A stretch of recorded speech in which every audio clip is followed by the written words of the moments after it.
Your membership keeps SDPB free for everyone, with help from Hope is here. Healing is here for children, families, and our community. At Children's Home Society, we prevent, treat, and heal trauma. Now expanding services on Mount Rushmore Road. Learn more at chssd.org. Study tourism at Black Hills State University to utilize the local tourism industry as your classroom to gain first-hand experience, relevant on-the-job training, and the direct connection with local employers. Visit bhsu.edu for more information. There's a place that's still wild, where you can roam the unknown, live the cowboy life, earn the patina, and see the world through mud-colored glasses. Cody Yellowstone, wild forever. This is a production of SDPB.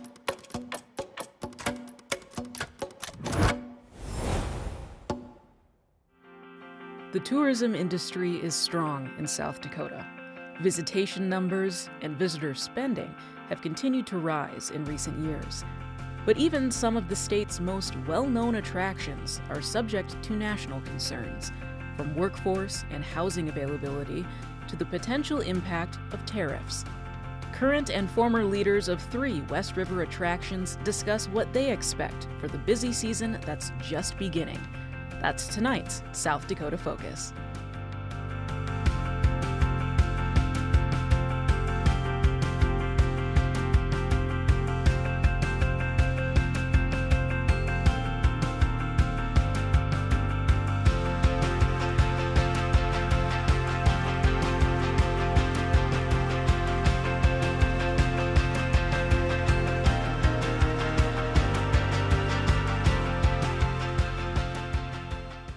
South Dakota Focus is made possible with help from our members. Thank you. And by Black Hills State University and Cody, Wyoming and Yellowstone National Park.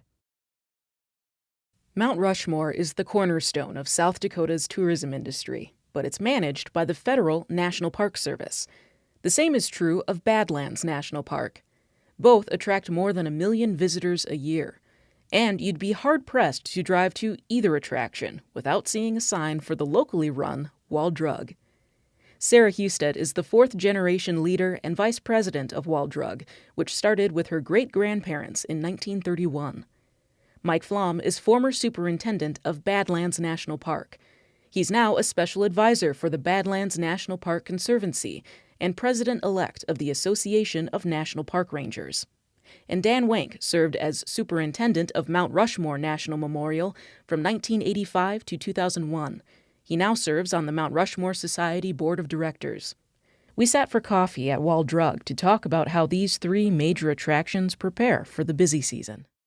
So why don't we kind of start, Sarah, with you and just a little bit of your own history in getting into the family business at Wall Drug and some of what you're looking forward to in this upcoming tourism season that's really just getting started. Absolutely.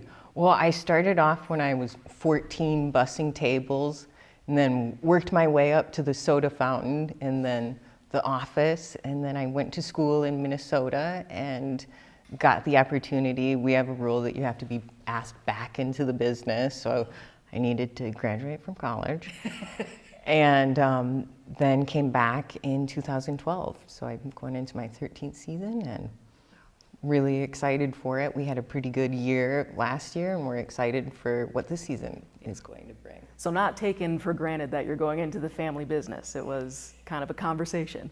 Yes, yeah. And then we had to go out and kind of get our chops and before coming back, so to bring something back into the business. Great. Mike, why don't you share with us kind of what initially brought you to the Badlands and why it's still such an important place for you? Well, thank you for the opportunity to be here.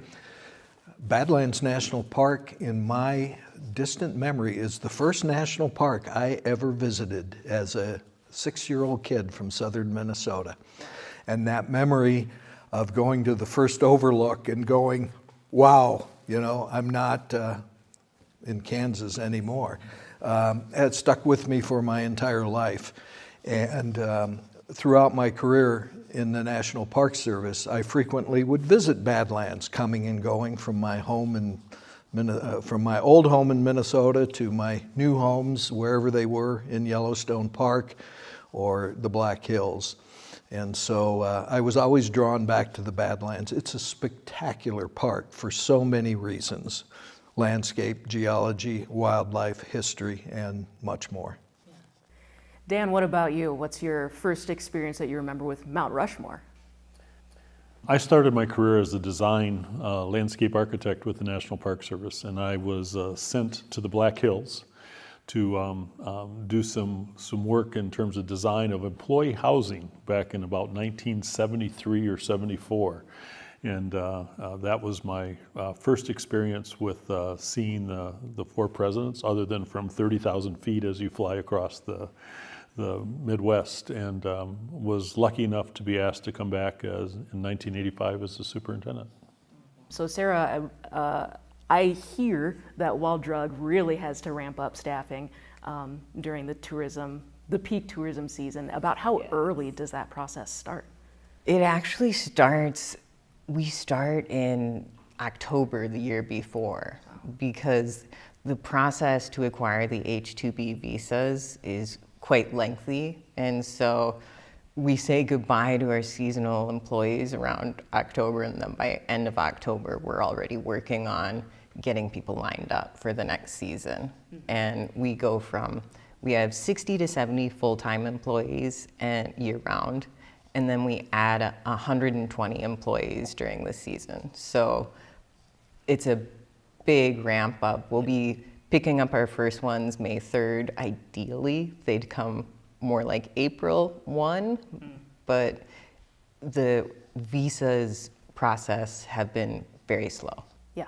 So say a bit more about these H-2B visas for folks who aren't familiar with that. Right. So the H-2B visa is a 6-month work visa, and we really count on those workers. We're getting about 13 this year, and you go into a lottery system, and in January you'll figure out if you're approved, and you'll get like A, B, C, D groups, and then you're kind of, if you get like an F, you're not getting your employees till later, and A is better. Right. How have you seen that process shift in your time in your position with Wall Drug? It has gotten tougher to get them through, and since it is a lottery system, it's luck of the draw, and it seems like we're having more trouble after they've been approved to get those visas at the embassies. Is taking everything's taking a little bit longer as we go. And then we also utilize the J-1 visa program, which is for students, and that is a 3-month work visa. And that program is much easier and has been going really well for us. Great, that's good to hear. Before we move on, I want to ask if there are particular countries that we're predominantly seeing folks coming to Wall Drug from, and what kinds of supports there are for those folks who are coming to a new place to work. Right, absolutely. We bring a lot of kids from the J-1 visas from Thailand, and we try to diversify, so Kazakhstan, Mongolia. So it's really fun every summer because you're in a tiny town and it's just a melting pot, and learning so much about different cultures every year is really awesome. And then we also utilize a lot of Jamaicans. Wonderful. Come too. Yeah. Mike and Dan, you might be able to kind of compare and contrast your experiences, because I imagine the needs differ depending on, which park. So maybe Mike, if you would want to start kind of how at Badlands you would traditionally beef up for the peak season. Yes, and Badlands, like most national parks, has a core group of permanent employees who are the managers, the supervisors, take care of administration of the park. And then every year we would hire as many seasonal employees as the budget allowed, as housing allowed for, in order to do everything from fee collection to emergency services to operating the visitor center desk to doing visitor programs and maintaining facilities and much more. So in many cases, it was the seasonal employees who would be the face of the park, if you will, the core of the work group as far as visitors would see.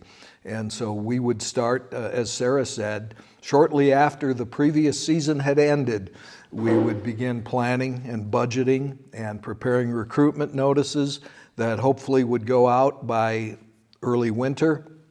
And then by January or February at the latest, we'd be deep into the hiring process to get people on board by April or May or June.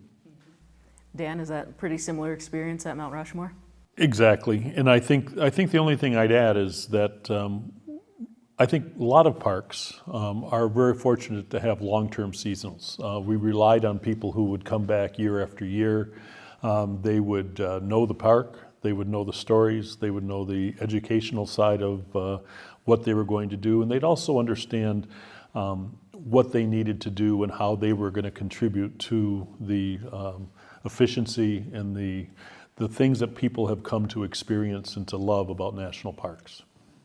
And I'm sure folks who are watching this are aware of the large layoffs that happened around Valentine's Day with the National Park Service and have heard a lot about some of the uncertainty for the upcoming season and how things have changed.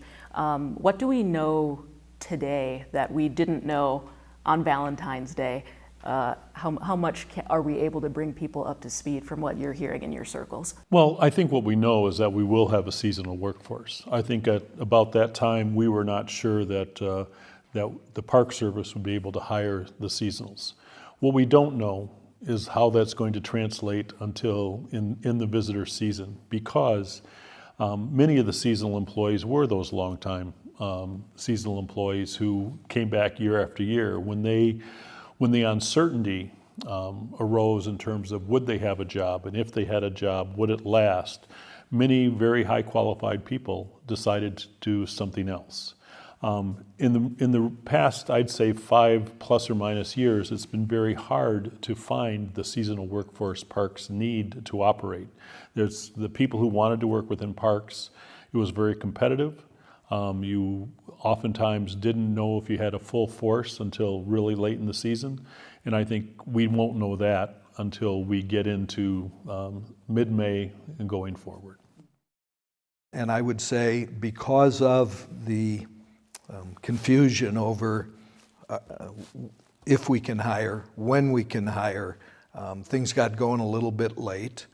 I do believe that there will be a strong cadre of seasonal employees in the parks this summer, and that most visitors will not see any noticeable impacts. I think the other thing that has happened since the firings of Valentine's Day, some of those people have been hired back, others chose not to come back.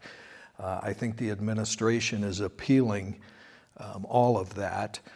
And now many permanent employees, many senior managers and others have accepted early retirements or taken a resignation.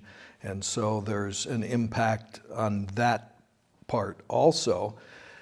Again, I don't think that's going to be a noticeable impact for the summer, but I think it has ramifications for the long-term management of our national parks.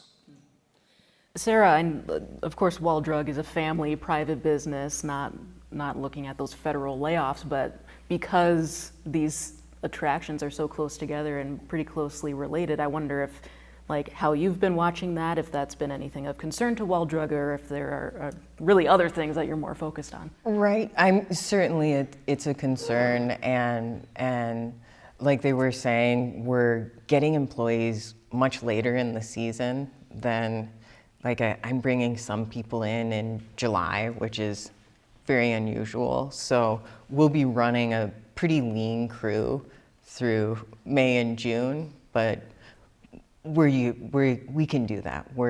I ran one season with a staff of 120, so we know we can do it, but it will be tough. And you see millions of visitors come through in a typical summer. Right, yeah. I want to circle back to, because these attractions rely so much on seasonal workers coming from other communities into small towns like Wall and surrounding areas, how big of a role did you play as really leadership, or do you play as leadership in helping folks find housing, get settled into the community? How does that relationship with these attraction staff and the broader communities in South Dakota work? Well, I'll start out.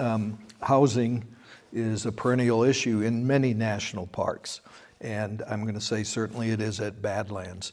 There's not enough housing for the number of seasonal employees that we usually are able to hire.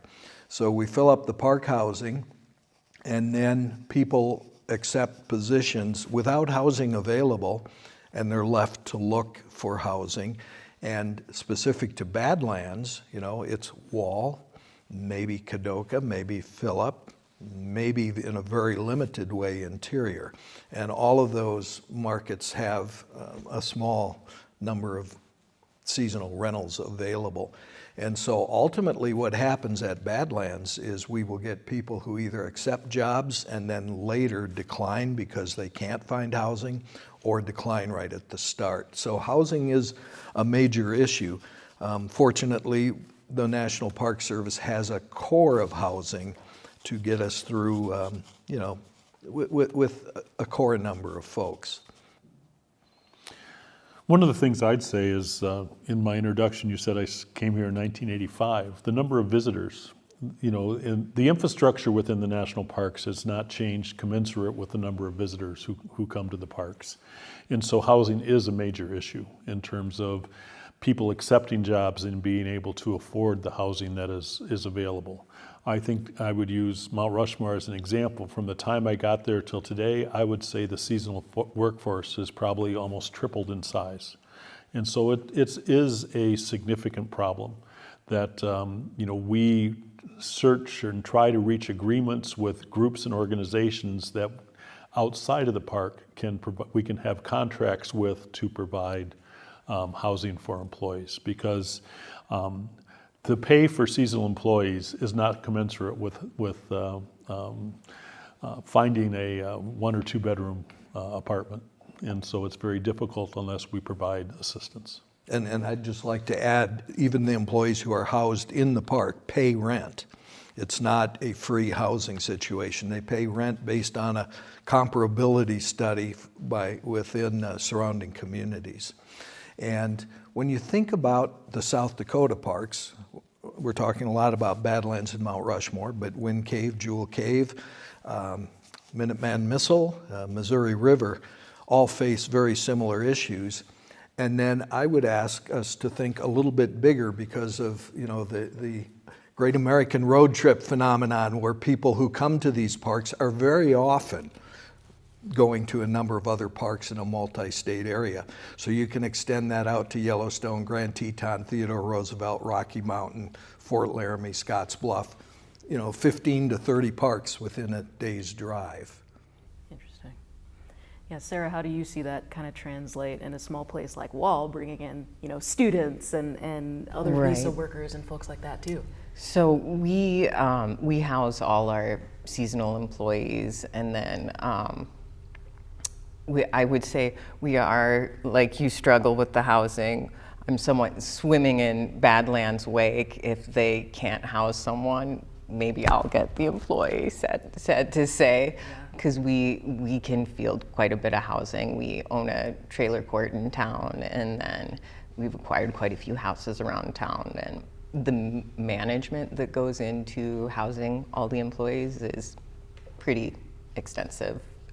Yeah, so not quite the same, struggle to find housing for folks is what I'm getting from that. Or it's a struggle, but we're always trying to add more houses, and even for our year-round people, we've found that it's a really good recruitment tool, and it's just pretty impossible for them to find rentals around Wall. So yeah, Sarah, we've talked about kind of the international workforce that Wall Drug brings in for the peak season, but share with us a bit the local impact and the local workforce and how you work with South Dakota communities. Absolutely. We're lucky we used to employ the seasonal staff almost all with American college students, and now we're going into this season, I think we have 3, which is a lot.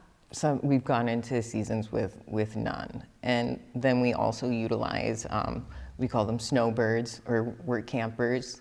And we have a campsite, Snowbird Lane, we call it, and we're lucky to get those people in as well. And then as far as local, we have some high school students working as well that we're very fortunate to get. Yeah.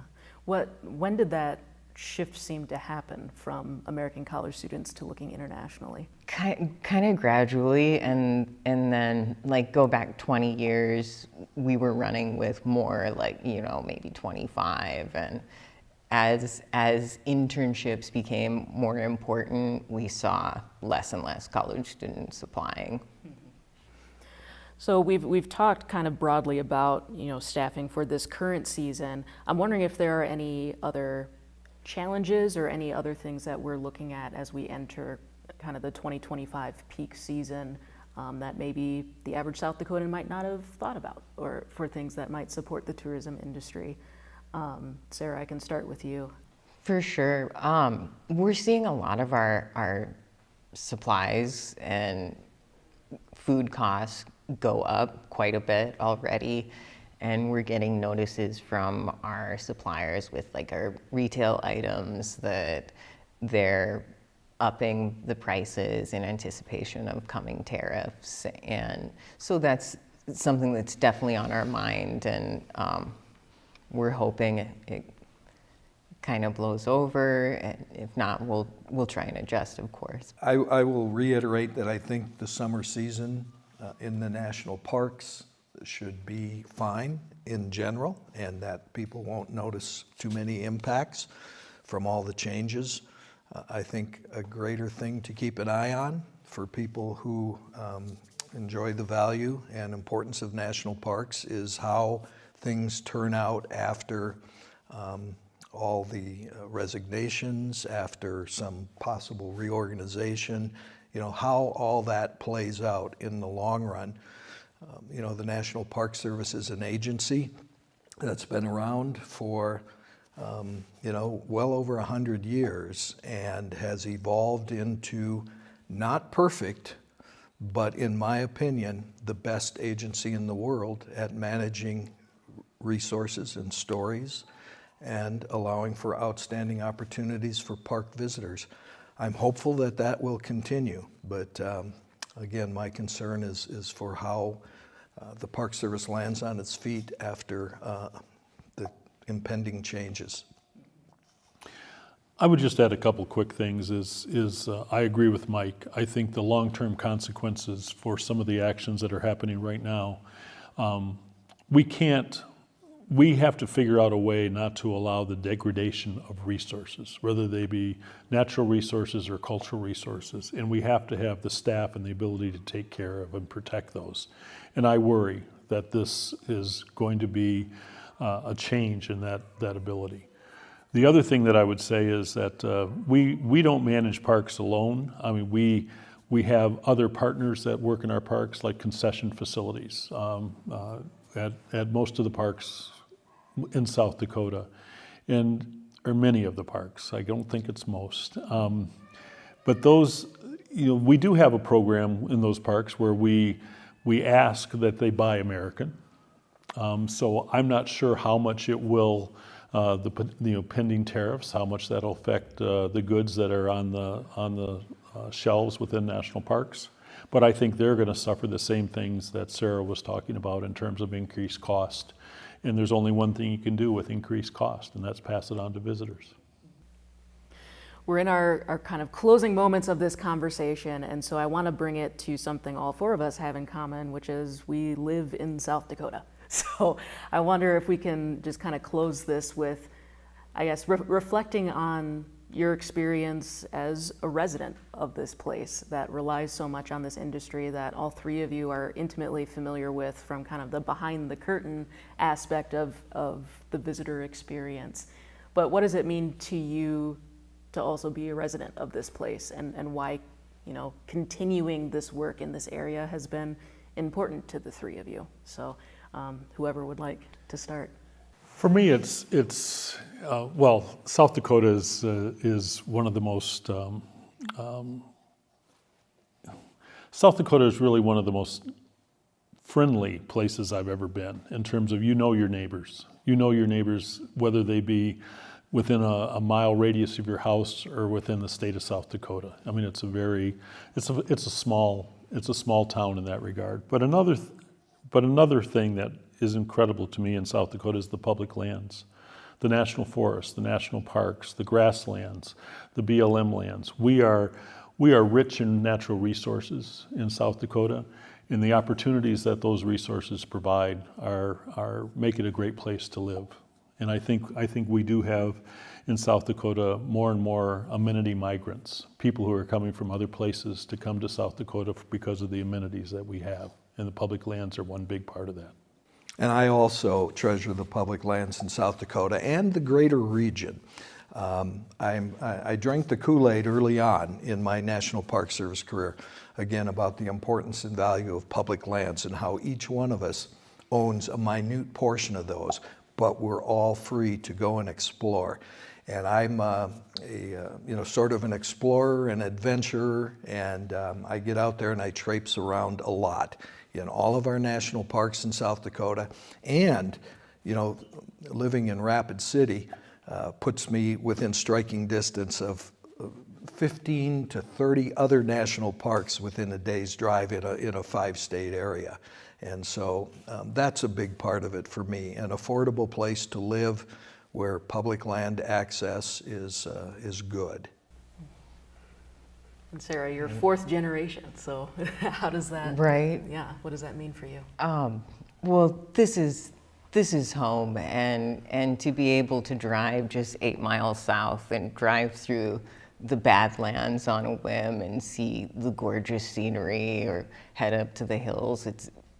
I feel incredibly lucky to be in South Dakota and involved in the tourism industry. And there's a huge sense of community in the industry where we're somewhat in competition, but across the state, we're all trying to lift each other up. And if I have a customer coming through and they're not stopping at the Badlands, I'm like, whoa, you can't come here and not go through the Badlands. And I hear that from other business owners that they're sending them my way. And I think the sense of community that South Dakota has, like you were saying, it's one big small town, and it really feels like home and one big family in a lot of ways.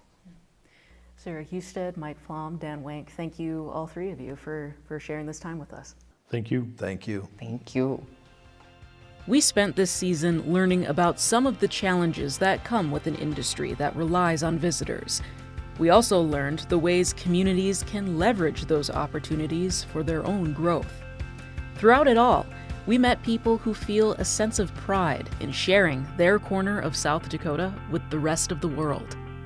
Even with potential challenges ahead, that pride will drive the state's tourism industry forward as South Dakota continues to grow.